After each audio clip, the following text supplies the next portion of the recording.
जो लाल भक्त अभी भी इजराइल जिंदाबाद और बी स्टैंड विद इजराइल और इंडिया स्टैंड विद इजराइल लिख रहे हैं, उनके मुंह में रसगुल्ला फंस गया है। बोलना हम कुछ और चाह रहे थे, वैसे यू कैन अंडरस्टैंड। मेरे दोस्तों, आपको बता दूं कि कहानी कुछ इस तरह से है कि एक बार फिर से फिलिस्तीन के साथ भारत खड़ा हुआ है। फिलिस्तीन के लिए वादा किया था मोदी सरकार ने कि 5 मिलियन $US हम मदद पहुंचाएंगे गाजा को। पहला खेप $2.5 मिलियन पहले ही दे दिया था, बचा कुचा 2.5 मिलियन भी भारत ने दे दिया है। फिलिस्तीन के रामल्लाह में मौजूद भारत के दूतावास ने यह प्रेस रिलीज करके बताया। सामने देखिए सबूत, समझ लीजिए ध्यान से। फिलिस्तीन के अंदर जो भारत की एम्बेसी है उसने साफ कहा है कि हमने फिलिस्तीन को रेफ्यूजीज की मदद के लिए, लोगों की मदद के लिए $5 मिलियन जो देने का वादा किया था वो वफा कर दिया है।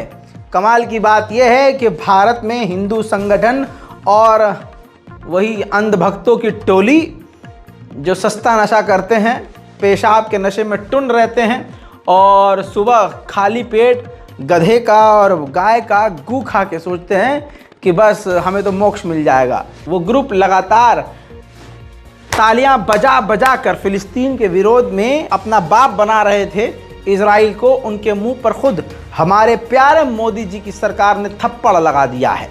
जी हाँ, पूरी तरह से, क्योंकि अगर मोदी जी ना चाहते तो फिलिस्तीन को मदद थोड़ी ना मिलती। एक फिलिस्तीनी सपोर्टर ज्यूस यानी यहूदियों का धर्मगुरु साफ तौर से ये कह रहे हैं कि जो भी यहूदी कत्लेआम के साथ है और गाजा में कत्लेआम करवा रहा है उनको मैं यहूदी काउंट ही नहीं करूंगा। सुनिए। Jews live peacefully all over the world. The most dangerous place is the state of Israel. How they can justify themselves? They say, I want to bring a safe haven for Jewish people. They bring any safeness. They're only bringing bloodshed after bloodshed after bloodshed. And I'm speaking for Jewish people, not for Palestinians. For Jewish people, they're bringing unsafeness. The state of Israel is a rebellion against God. And they will not succeed. They will come to an end.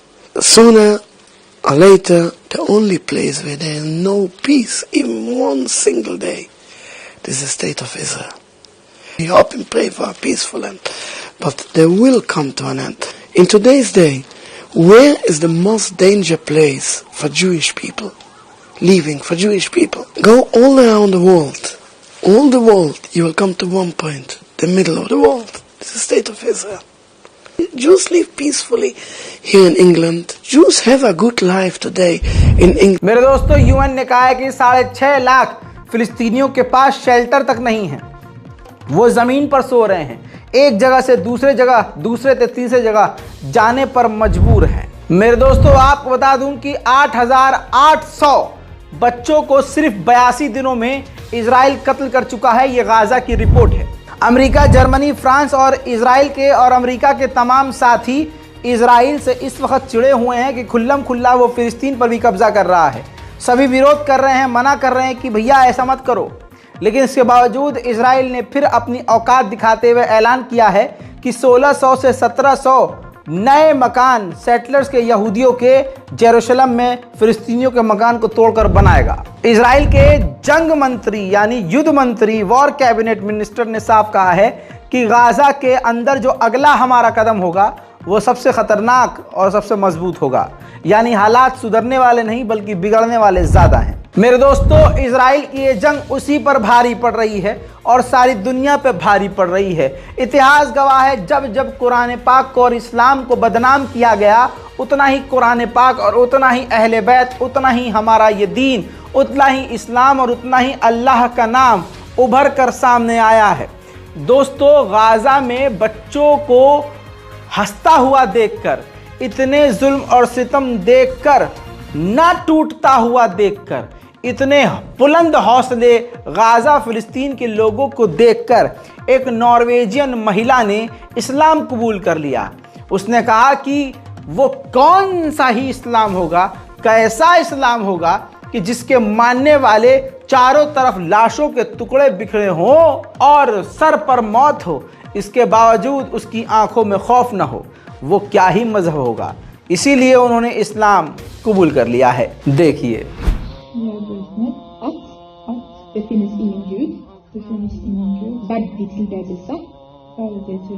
en Allah och jag bevittnar att Muhammed är hans profet och sista sändebud. Och så säger vi på arabisk ashhadu an la ilaha illallah wa ashhadu anna Muhammadan Rasulullah.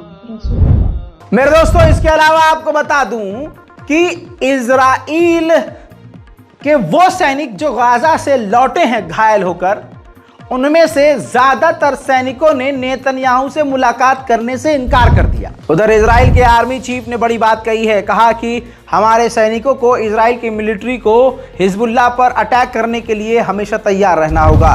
मैं आपको बता दूं कि तुर्की के एक TV channel की महिला anchor ने रिपोर्टिंग के दौरान अपने टेबल पर स्टारबक्स कॉफ़ी रखी थी और जानबूझकर उसको प्रमोट किया जा रहा था। इजराइल की गवर्नमेंट ने और उस चैनल ने उस महिला एंकर को निकाल दिया। अब वो तुर्की से लेकर दुनिया भर में खबर फैल गई, जिसके बाद इजराइल के एक महिला पत्रकार ने उस पर चुटकी ली।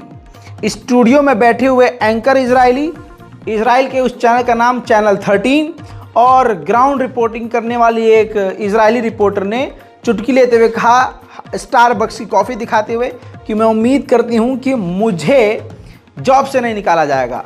तो स्टूडियो में बैठे हुए एंकरों ने कहा कि नहीं निकाला जाएगा, बल्कि तुम्हें और प्रमोट कर दिया जाएगा। तो यानी एक बात क्लियर है कि स्टारबक्स पूरी तरह से इजराइल के लिए इम्पोर्टेंट है, तभी ये रिएक्शन मिल रहा है इजरायली एंकरों के द्वारा। देखिए, שהיא מגיעה עם כוס של סטארבקס לשידור. לא בגלל שהיא עשתה פרסומת לסטארבקס, לא. רק נדגיש. הנה, נריה קראוס תסביר לנו. בבקשה, הנה. מדוגמת. הנה, ואני כאן מוכנה. מפוטרת. עם התה שלי, לא קפה, אני מצטערת. הגעתי לשידור עם כוס של סטארבקס, אני מקווה מאוד, חברים, שזה לא יביא לפיטוריי. להפך, אנחנו מקדמים והנה גם אותה. סטארבקס כאן מאחוריי. העלאה במשכורת.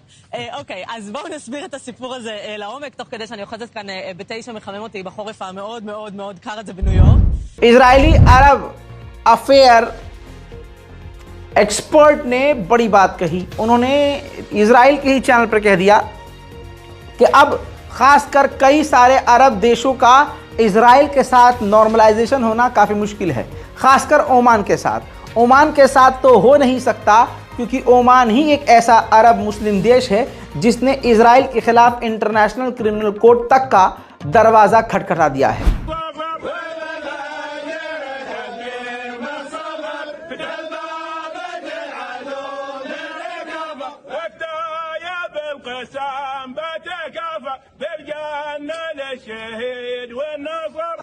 זו מדינה, עקיבא, שמנסה מה שנקרא לשווק את עצמה כשווייץ של המזרח התיכון. זו שתמיד נותנת את שירותי התיווך בין כל הצדדים, גם בינינו לבין הפלסטינים.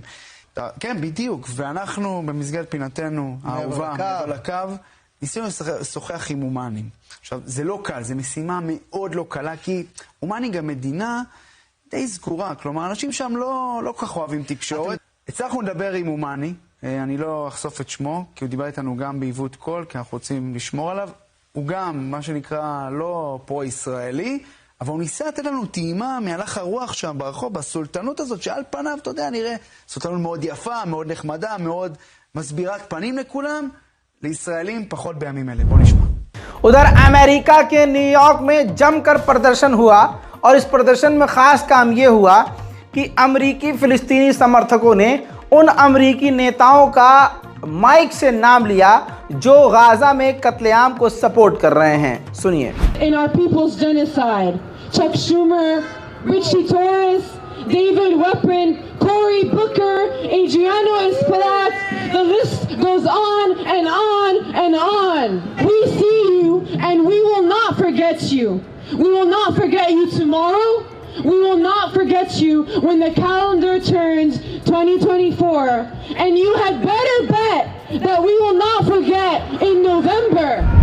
मैं आपको बता दूं दोस्तों, गाजा की सरकार ने अंतर्राष्ट्रीय लेवल पर जांच की मांग की है कि जांच की जाए कि इजराइल ने जो लाशें लौटाई हैं उनके ऑर्गन के साथ उसने क्या किया है। मेरे दोस्तों, आपको बता दो कि हिजबुल्लाह को निशाना बनाकर लेबनान पर खतरनाक हमले इजराइल ने किए, जिसमें 2 आम नागरिक मारे गए। कहा गया कि दोनों इटालियन हैं, दोनों इटली से ताल्लुक़ रखते हैं, लेकिन इटली ने बताया कि एक का तो हमें कंफर्म है कि एक बंदा वो जो मारा गया है वो इटली से ताल्लुक़ रखता है, लेकिन दूसरे का हमें कंफर्म नहीं है कि वो हिजबुल्लाह का साथी है या हमारे देश का कोई आम नागरिक है। आगे बढ़ते हैं। वहीं इजिप्ट ने जानकारी दी है कि उसने अब तक 15,000 गाजा के घायलों का इलाज किया है और आगे करते रहेंगे। उधर अमेरिका के 2 बड़े इंटरनेशनल एयरपोर्ट पर प्रो फिलिस्तीनी समर्थकों को भारी मात्रा में गिरफ्तार किया। मेरे दोस्तों, 6,000 इजराइल के सैनिक बुरी तरह से घायल हुए। भारी मात्रा में पहली बार इजराइल में इतने ज्यादा इजरायली सैनिक बुरी तरह से घायल हुए हैं। ऐसे में आपको बता दूं कि 6,000 सैनिकों के घायल होने के बाद इजराइल के जो हेल्थ इंडस्ट्रीज हैं वो भी कम पड़ रही हैं, बेड कम पड़ रहे हैं, इलाज में कमी आ रही है और इजराइल इस वजह से काफ़ी टेंशन में है। मेरे दोस्तों, हमास किसी के कहने पे नहीं चल रहा है। ताज़ा रिपोर्ट के मुताबिक 7 अक्टूबर को हमला करने से पहले सिर्फ आधे घंटे पहले हमास ने हिजबुल्लाह को इसकी जानकारी दी थी। उधर फ्रांस के राष्ट्रपति इमैनुअल मैक्रोन ने नेतन्याहू से खुद फोन पर बात करके चिंता जाहिर की है कि बड़ी संख्या में आम लोग जो मारे जा रहे हैं ये बर्दाश्त नहीं किया जाएगा। वहीं रशिया ने जानकारी दी है कि हमने 1100 लोगों को गाजा के अंदर से निकाला है, जिनमें कई सारे विदेशी नागरिक भी हैं। Former member of Israeli parliament Michel Ben, उसने साफ तौर से कहा है कि सबसे बेहतरीन जो मदद है वो ये है कि पूरे गाजा को मिटा दिया जाए, कत्लेआम कर दिया जाए और पुरसुकून से उस पर कब्जा किया जाए। साथ में उन्होंने ये भी कहा कि जब तक गाजा में अरब रहेंगे, ये मुसलमान रहेंगे, तब तक इजराइल को खतरा रहेगा। सुनिए। אתמול עלתה הצעה לעשות מסדרון הומניטרי ימי לעזה. לכאורה פתרון נהדר, יביאו לשם אוכל, יביאו לשם תרופות, יביאו לשם בגדים חמים. היינו בטוחים שהערבים יקפצו על זה כמוצא שלל רב, והם מתנגדים. והירדנים גילו לנו את הסוד, למה הם מתנגדים? אמרו מה? ייכנסו אוניות מצד אחד עם האוכל, עם התרופות, ועל האוניות האלה הערבים מעזה יעלו עליהם והם ילכו לכל העולם כולו. ואז איך אנחנו נשמיד את מדינת ישראל? ובעצם הם גילו לנו את הסוד. האויב שלנו זה לא חמאס, זה לא הגרדים. इसके अलावा 2 और फिलिस्तीन में जर्नलिस्ट मारे गए हैं। तो जर्नलिस्ट की यानी पत्रकारों की मौत का आंकड़ा बढ़कर 105 हो गया है। यह जंग इजराइल के लिए भारी कई तरह से पड़ रही है। आपको बता दूं कि इजराइल में 65% जो इन्वेस्टर्स थे वो अब पैसा नहीं लगा रहे हैं। 65% नुकसान इजराइल को हो रहा है बिजनेस में।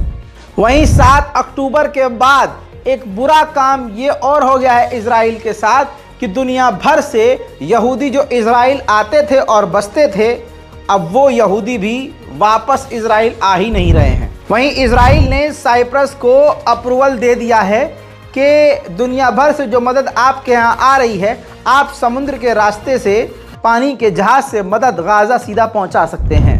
हमास के एक टॉप लीडर हैं जिनका नाम है मरवान ईसा। जी हाँ, ये उनके फर्जंद थे, उनके बेटे थे। इजरायली बमबारी में इनकी हत्या हो गई है। लेबनान की गवर्नमेंट ने इजराइल पर इल्ज़ाम लगाया कि इजराइल ने लेबनान के आम लोगों के घरों के बाहर तक जो सीसीटीवी कैमरा लगे हैं उन तमाम कैमरों को हैक कर लिया। इसके बाद लेबनान ने अपने लेबनीज लोगों से कहा कि अपने घरों के बाहर लगे हुए सीसीटीवी कैमरों को उतार दें। क्यूबा के एक बड़े पॉलिटिशियन की एक बेटी जो कि काफ़ी फेमस है अंतर्राष्ट्रीय लेवल पर, उन्होंने सवाल खड़ा किया है कि इजराइल कत्लेआम कर रहा है, इनोसेंट को मार रहा है, बच्चों को मार रहा है, वॉर क्राइम कर रहा है, लेकिन आप में से इनको समझा कोई नहीं पा रहा, इनको रोक नहीं पा रहा। ये अंतर्राष्ट्रीय कानून का उल्लंघन है। और कहाँ है वो 57 अरब देश, वो तो बेहद करीब हैं इजराइल के, फिलिस्तीन के, वो खामोश क्यों हैं? सुनिए बातें दोस्तों इनकी। Matar niños, mujeres, ancianos, bombardear un hospital. ¿Quién ha visto eso? Nunca, nunca jamás se ha visto eso en la historia. Y los pueblos del mundo árabe, ¿qué esperan? ¿Qué están esperando ustedes? Nosotros estamos lejos, a kilómetros de distancia, pero ustedes están allí. Y hoy es con Gaza, con Palestina, y mañana ¿con quién será? A los hermanos palestinos. Siento mucho la distancia. Quisiera estar junto a ustedes. Me parece que ese es mi lugar, realmente. Porque la solidaridad no es solamente hablar o decir, la solidaridad es hacer. Y yo soy médico.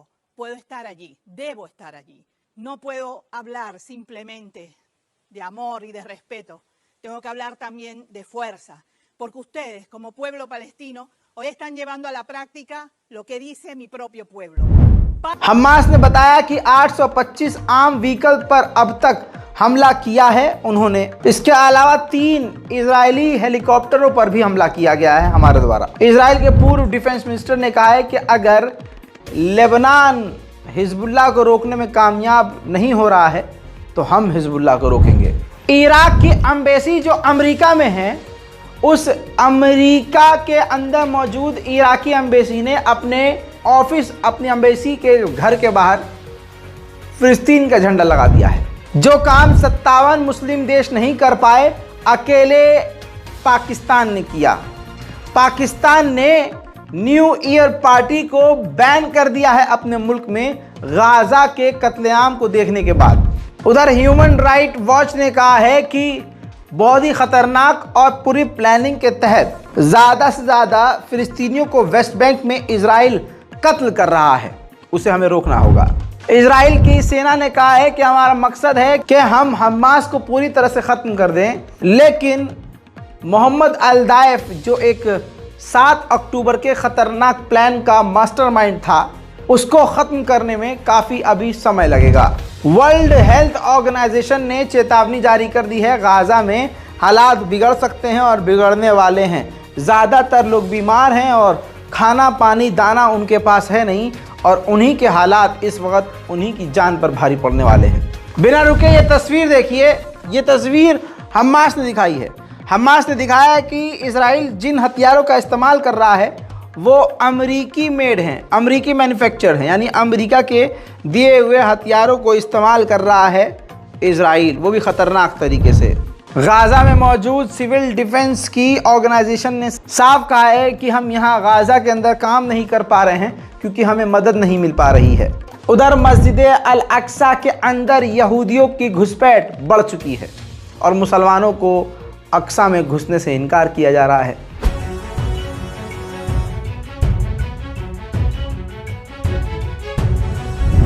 यूरोमेड monitor ने कहा है कि 82 दिनों में 30,000 फिलिस्तीनियों का कत्ल कर चुका है इजराइल। अल्लाहु अकबर। गाज़ा के लोगों को एहसास हो गया है कि अब कुछ नहीं बचा और उनका बचना मुश्किल है, तो अब वो अपनी जगहों को छोड़कर दूसरी तरफ रवाना हो चुके हैं।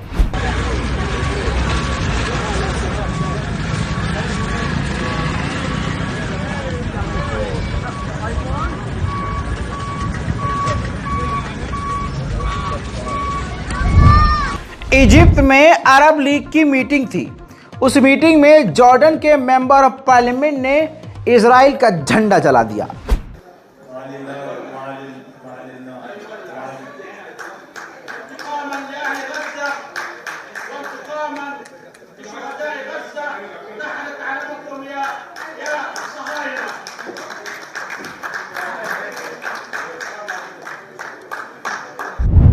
ईरान के विदेश मंत्री ने जानकारी दी है कि हमास ने हमें अपडेट दिया है कि हमारे पास अभी भी इतने हथियार और इतनी काबिलियत है कि हम एक लंबे समय तक के लिए जंग लड़ सकते हैं।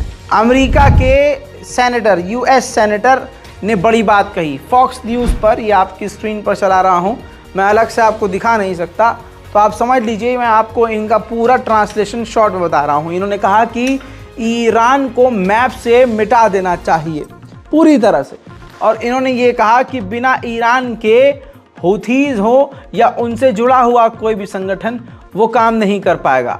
मैं पिछले कई महीनों से, बल्कि 6-7 महीनों से कह रहा हूँ कि ईरान पर हमला करो, ईरान पर हमला करो, और ईरान के IRGC के हेडक्वार्टर, रिवोल्यूशनरी गार्ड के, वो स्पेस से नज़र आते हैं। हम सीधा उन पर अटैक करके मैप से मिटा सकते हैं। उनके पास ऑयल फील्ड्स हैं और हेडक्वार्टर भी हैं जो सीधा सीधा सैटेलाइट से नज़र आते हैं। हम सैटेलाइट के ज़रिए उन पर बड़ा हमला करके ये दिखा सकते थे कि अमेरिका कमज़ोर नहीं है। सुन रहे हैं आप दोस्तों, हालात ईरान के लिए बड़े ख़तरनाक है। उधर इजराइल के विदेश मंत्री ने साफ तौर से कहा है कि कोई भी देश अगर गाज़ा के रेफ्यूजीज़ को एक्सेप्ट करना चाहता है तो वो हमें ईमेल करे, अपना नाम, अपना एड्रेस, अपनी तमाम जानकारी, हम खुद रिस्पॉन्स करेंगे। और उन्होंने आगे ये भी कहा कि 57 मुस्लिम देश आखिर क्यों गाज़ा के रेफ्यूजीज़ को नहीं ले रहे। सुनिए। ואיפה כל מדינות ערב שתומכות בפלסטינים? להפך, מצרים וירדן הודיעו שהן לא מוכנות לקלוט פליט אחד. והרשות הפלסטינית שמוכנים לבוא ולקלוט אותם, אז... מה הרשות לקלוט? עזתים ביהודה ושומרון? רק זה חסר לנו. לא הכוונה הרשות. הכוונה אותם מדינות ערב שיבואו ויקלטו את אותם עזתים. אז דיבורים לחוד ומעשים לחוד. כלומר... יש מישהו שמוכן לקלוט אותם בעולם? אני לא מכיר כזה. אם אתה מכיר מישהו, אני אשמח לשמוע.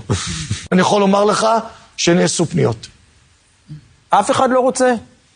לא 21, הנה, אנחנו כאן נמצאים בשידור, משרד החוץ, יש לנו גם מייל, יש לנו גם טלפון, עם כל 21 המדינות בליגה הערבית, או כל אותן מדינות אחרות, שאגב, קלטו פליטים סורים, קלטו פליטים אוקראינים, קלטו מקרים בקונפליקטים אחרים, אם מישהו רוצה לקלוט, עשינו מספר פניות על ידי גורמים אצלנו, מוזמן בבקשה להתקשר, לשלוח מייל, תשאירו רק את הכתובת של המדינה ואנחנו נפנה. इजराइल के कबूलनामे का एक बड़ा अपडेट दे रहा हूं।